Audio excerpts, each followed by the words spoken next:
예. 오늘 시간에 하나님의 큰 은혜가 넘치는 귀한 시간 되기를 축복합니다. 유병용 목사님의 이제 고백이에요. 유병용 목사님이 캐나다 밴쿠버에 계실 때입니다. 거기에서 브라운이라는 청년을 맥도날드라는 패스트푸드점에서 만나서 이야기를 나눌 때입니다. 이 청년, 브라운이라는 청년이 기독교인이었어요. 그런데 뭐 어떤 일이 있었는가 하면, 여러분, 우리는 밥 먹고 나서 식사하고 나서 뭐 팁을 주거나 하진 않습니다만, 외국은 팁 문화가 자리 잡고 있잖아요. 그래서 식사하고 나면 그 식사한 비용에 대한 이제 퍼센테이지로 팁을 주게 되어 있습니다. 마찬가지로 이 캐나다 밴쿠버에서 이 브라운이라는 청년을 만나서 이야기를 나누는 가운데 있을 때, 이 맥도날드에서 식사를 하고 난 후에 브라운이라는 청년이 팁으로 식사에 이제 20%를 내는 거예요. 이 모습을 보고는 이 유병용 목사님이 이제 깜짝 놀라는 거죠. 왜냐하면 일반적으로는 패스트푸드점에서 팁을 놓지 않는다고 합니다. 맞나요, 장성 집사님? 예, 미국에서 살다 오셨으니까.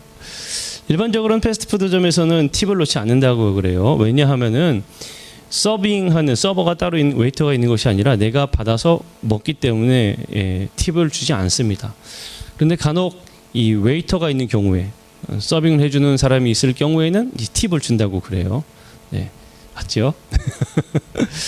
네. 그런데 보통은 식사하고 난 다음에 이제 10%를 팁으로 내는데, 이 브라운이라는 청년이 그보다 더 많은 20%를 내는 거예요. 그러니까 패스트푸드점인데 안 내도 되는데 이 팁을 주는 것도 놀랍고, 10%만 줘도 되는데 20%를 주니까 또 놀라운 겁니다. 그래서 이야기를 나누는데, 이 브라운이라는 청년이 20%를 놓는 이유에 대해서 이렇게 이야기를 하는 거예요. 일반적으로 패스트푸드점에서 놓진 않지만 웨이터가 있는 경우에 주는 곳들이 있어서 자신이 이제 팁을 주는 것이 첫 번째 이유고, 그리고 더 많은 팁을 주기 시작한 것은 언제부터인가 하면, 이 브라운이라는 청년이 고등학생 때 식사 기도를 하다가, 크리스찬이니까 식사 기도를 하다가 문득 이런 생각이 들었다고 합니다. 어떤 생각이냐? 내가 지금 기도하고 있을 때 이 기도한 것을 저 웨이터가 보고 있지 않을까? 그러면 저 웨이터는 분명히 내가 기도하는 모습을 통해서, 아, 저 학생은 기독교인이구나, 아, 저 사람은 기독교인이구나 라는 것을 분명히 생각하겠지. 내가 기독교인이라고 생각한다면 성경에 기독교인은 후하게 대접하라 라고 이야기했는데, 내가 다른 사람들처럼 똑같이 10%를 내놓는다면 저 웨이터가 생각하기를 예수 믿는 사람이나 교회 다니는 사람이나 기독교인이나 일반 사람들하고 별 차이 없네, 똑같네 라고 분명히 생각할 터인데, 그러면서 그때부터 하느님 앞에 또 그렇게 기도했다고 합니다. 하나님, 이제는 저는 예수님을 믿는 표시로서 식사 기도할 때에 팁을 20% 내놓겠습니다. 20%를 내놓는 이 모습을 통해서 저 사람이, 아, 기독교에는 좀 뭔가 다르구나. 어떤 사람은 많은 사람 생각하는 게 다르겠죠. 하지만 최소한 내가 기도하는 이 모습을 통해 저 사람은 크리스찬인데, 기독교인인데 더 많은 팁을 공급하네 라는 생각으로 다르구나 라는 생각을 하겠지. 자, 이러면서 그때부터 대단하죠, 여러분. 고등학생 때부터 그런 생각을 했답니다. 야, 그러면서 이 식사 팁을 10%가 아니라 20%씩 내기 시작했다는 거예요. 그런데 이 이야기를 들은 이 유병용 목사님은 속으로 참 부끄러웠다고 합니다. 왜냐하면 여러분, 사실 팁 내는 게 물론 이게 쉬운 일입니까? 보통 쉬운 일이 아니거든요. 여러분 한번 생각해 보세요. 예를 들어서 한 가정이 식사를 했다고 합시다. 한 가정이 식사를 하는데 식사비가 뭐 10만 원 나왔다고 해요. 그럼 식사비 10만 원에 팁으로 만 원을 더 내야 된다고 하는 게 보통 일이 아니거든요. 그런데 여기에 2만 원을 내가 더 낸다? 이거는 보통 일이 아닙니다. 그런데 이 유병현 목사님은 이 팁 주는 것이 너무나 아까웠기 때문에 매번 10%가 정확하게 넘지 않도록 정확하게 계산해서 자신 이렇게 주었는데, 그런데 내가 지금 만난 이 청년은 오히려 기도하는 모습을 통해 저 사람이 나를 크리스찬으로 보겠구나, 내가 조금 더 후하게 낸다면 저 사람은 그리스도인은 다르구나라는 것을 깨닫겠지, 이렇게 생각했다는 것에서 자기 자신을 바라볼 때 참 부끄럽다라고 이제 고백하는 이야기가 있습니다. 여러분, 하나님께 영광을 돌리는 삶을 삽시다, 우리가 이렇게 고백을 하잖아요.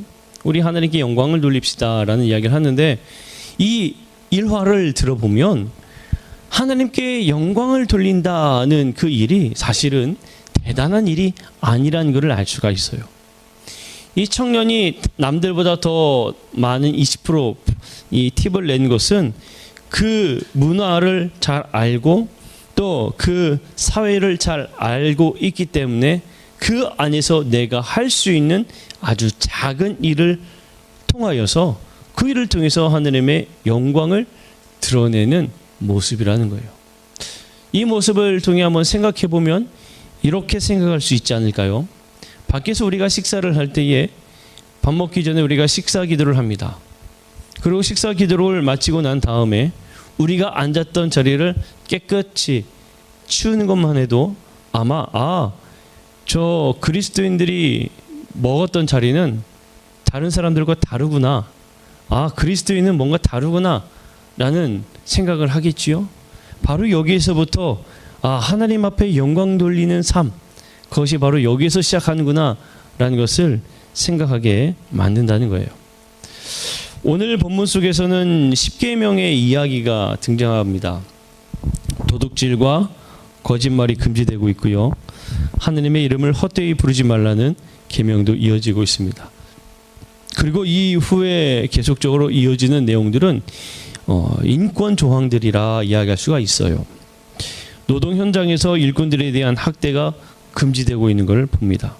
오늘 사회로 적용하자면 이런 거예요. 누군가가 부당한 권력에 의해서 불의한 일을 당하고 금전적 피해를 입는 일이 있어서는 안 된다는 거죠. 고용주는 자신이 고용한 노동자들의 인권을 존중해 주면서 그들의 임금을 보장하고 최대한의 복지 혜택을 주기 위해 노력해야 되는 것, 이러한 것들에 대한 이야기입니다. 그런데 이 본문의 내용들을 쭉 읽어나가면서 사실 하나님께서 어떠한 말씀을 하셨는가 하면 마지막에 네 이웃을 네 몸과 같이 네 자신과 같이 사랑하라, 이러한 말씀을 주십니다.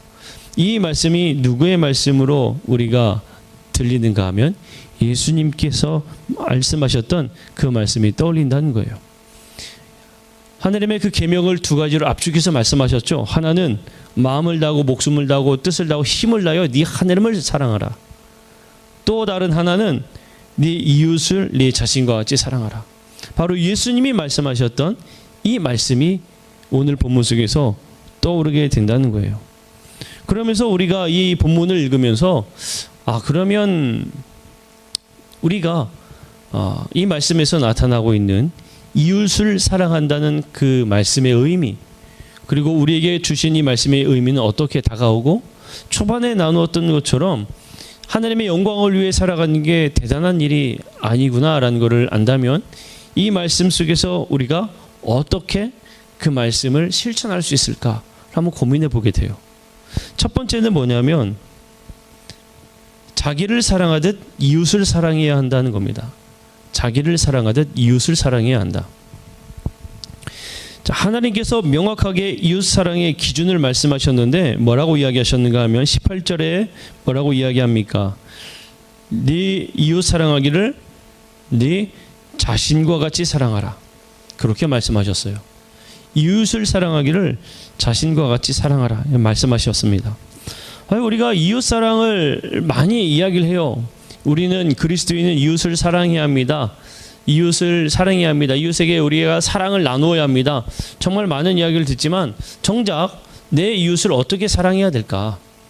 내 주변에 있는 사람들에게 내가 그 사랑을 어떻게 베푸는 것이 이웃 사랑하는 삶일까라는 생각을 하게 되거든요. 근데 이것을 어떤 교수님이요 이렇게 이야기를 했어요. 남이 나에게 해 줬으면 하는 마음 그대로 남에게 해 주라는 말씀이다.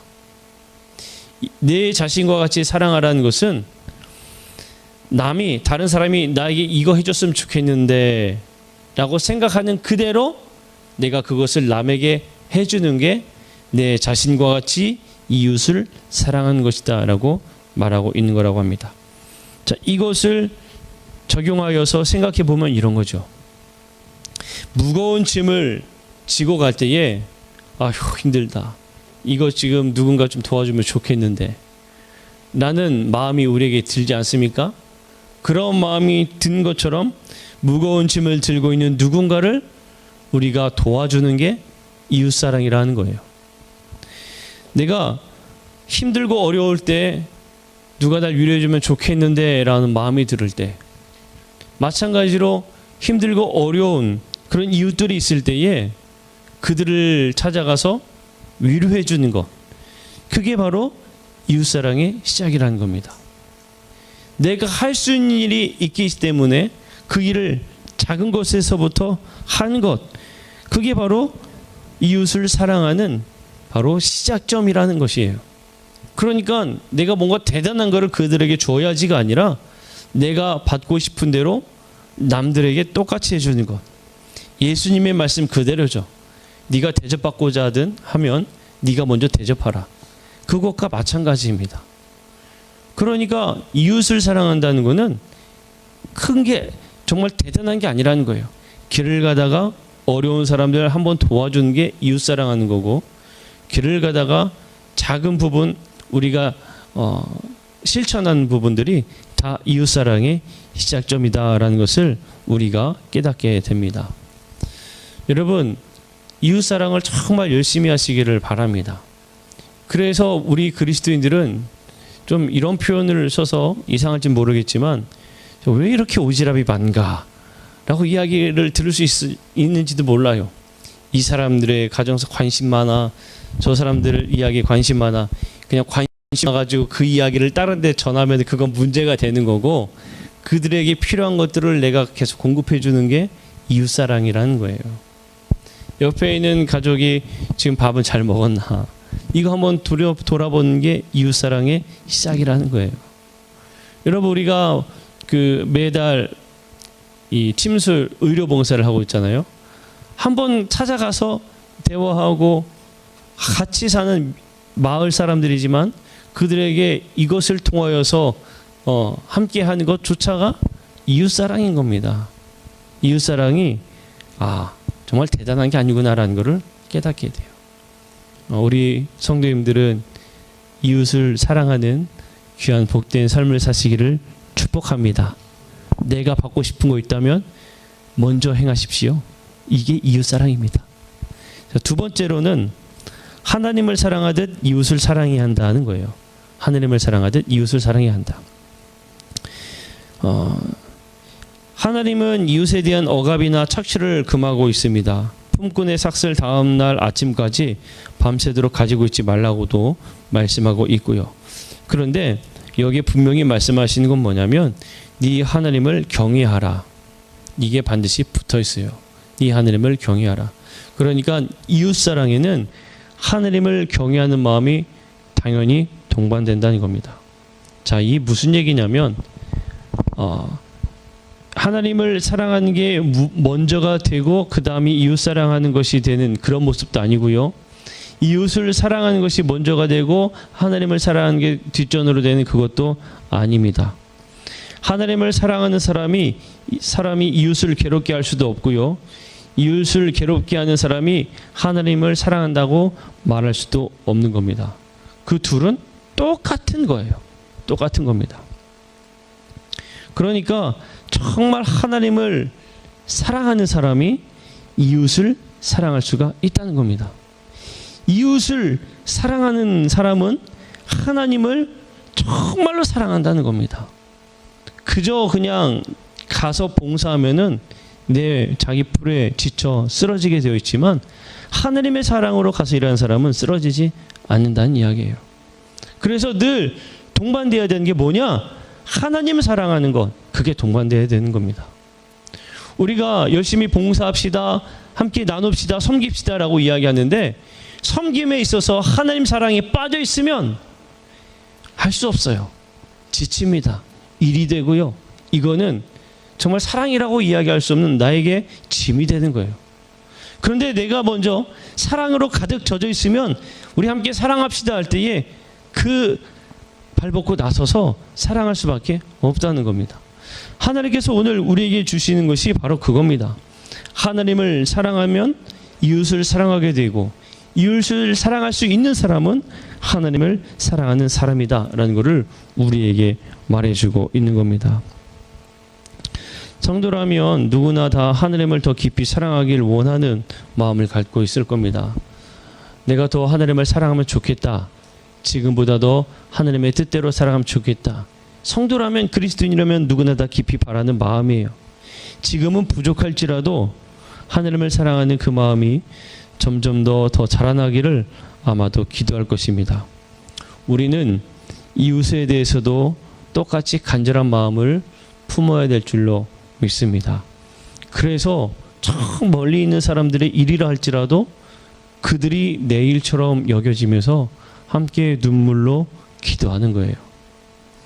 때로는 그런 이야기를 합니다. 저 사람들의 이야기는 우리하고는 아무 상관이 없는 일이 아니겠습니까? 라는 그런 질문을 한 경우들이 있어요. 예전에 어떤 일이 있었는가 하면 지금 계속 전쟁이 일어나고 있는데 그 전쟁이 있기 전에 난민에 대한 문제, 그런 문제가 있었습니다. 그 난민들의 이야기가 우리와는 상관이 없는 이야기라고 이야기할 수 있을지 몰라요. 저들과 우리와 무슨 관계인가? 하지만 하나님을 사랑하는 사람은 그들의 아픔까지도 여기고 그들을 위해서 기도하는 사람이라는 겁니다. 내가 그들을 위해서 달려가서 뭔가를 해주지 못해도 있는 자리에서 그들의 영혼을 위해서 울며 기도해 줄 수는 있잖아요. 이게 바로 하나님을 사랑하는 사람의 모습이고 이웃을 사랑하는 사람의 모습이라는 겁니다. 하지만 사랑은 쉽지 않아요. 왜냐하면 때로는 참아야 돼요. 때로는 배워야 돼요. 때로는 훈련해야 합니다. 사랑을 실천하는 게 그저 그냥 내가 간다고 해서 되는 게 아니라는 거예요. 때로는 내 것을 포기해야 돼요. 그것이 있어요. 그래서 쉽지는 않습니다. 하지만 여러분, 우리가 더욱더 성숙한 그리스도인이 되고자 한다면 더 열심히 하나님 사랑하고 더 열심히 이웃을 섬겨야 될 줄로 믿습니다. 사랑하는 성도 여러분, 이웃을 사랑합시다. 이웃을 위해 우리 섬깁시다. 함께 합시다. 이 이야기는요, 부족함이 없는 이야기예요. 죄송합니다만 어떤 교회는요, 그렇게 이야기를 한 데도 있답니다. 아유, 뭘 이웃을 그렇게 사랑하자고 뭘 이렇게 교회에서 뭘 이렇게 많이 퍼주느냐. 우리 먼저 좀 누립시다. 우리 먼저. 죄송합니다. 이렇게 이야기하는 교회가 있어요. 실제로 있어요. 하지만 하나님께서 원하시는 것은 그게 아니라, 물론 우리가 신앙에서 얼마나 행복하고 즐겁습니까? 즐거운 만큼 그들을 위해서도, 저 이웃을 위해서도 그 사랑을 전해야죠. 이게 하나님이 원하는 마음이에요. 우리는 더 하나님 안에 사랑하는 그 사랑이 풍성하여서 신앙생활하면 참 기쁘고 즐겁고, 또 그 기쁘고 즐거운 마음을 이웃에게 더 열심히 전하는 우리 모든 성도님들이 되시기를 축복합니다. 하나님께서 우리에게 주시는 이러한 이유는 다름이 아니에요. 내가 사랑할 수 있는 만큼 하나님께서는 그만큼 더 많은 것으로 채워주십니다. 분명한 사실이에요. 내가 사랑할 수 있는 만큼 하나님은 더 채워주십니다. 하나님의 이게 섭리입니다. 섭리예요. 하나님께서는 반드시 채워주시고 반드시 공급해 주십니다. 여러분, 그래서 우리가 더 할 수 있는 줄로 믿습니다. 우리가 더 섬길 때마다 하나님께서 우리 교회에도 더 놀라운 것으로 채우시고 역사하시고, 이야, 하나님이 일하시는구나. 우리가 지금 고백하잖아요. 이 고백이 우리만 고백하는 게 아니라 우리 마을에 있는 모든 분들이 야 저기 물건리 교회는 하나님이 역사하더라. 별로 아멘이 없으시네. 우리 마을 주민분들이 아니 그 물건리 감리 물건 감리 여기 동네 물건 감리라고 하더라고요. 그 감리 교회는 하나님이 역사하더라. 우리 남해에 있는 분들이 삼덕면의 면장님이 다른 건 몰라도 그 물건에 있는 감리 교회는 하나님이 역사하는 걸 저희가 듣습니다. 아멘. 남해에 있는 사람들이 아 저쪽에 삼덕면에 가면 물건 마을에 물건리 감리 교회가 있는데 거기는 하나님이 역사한다는 소식을 제가 좀 듣는 것 같아요. 이렇게 우리 들려지는 우리 교회가 되기를 축복합니다. 네, 기도합시다. 기도하겠습니다.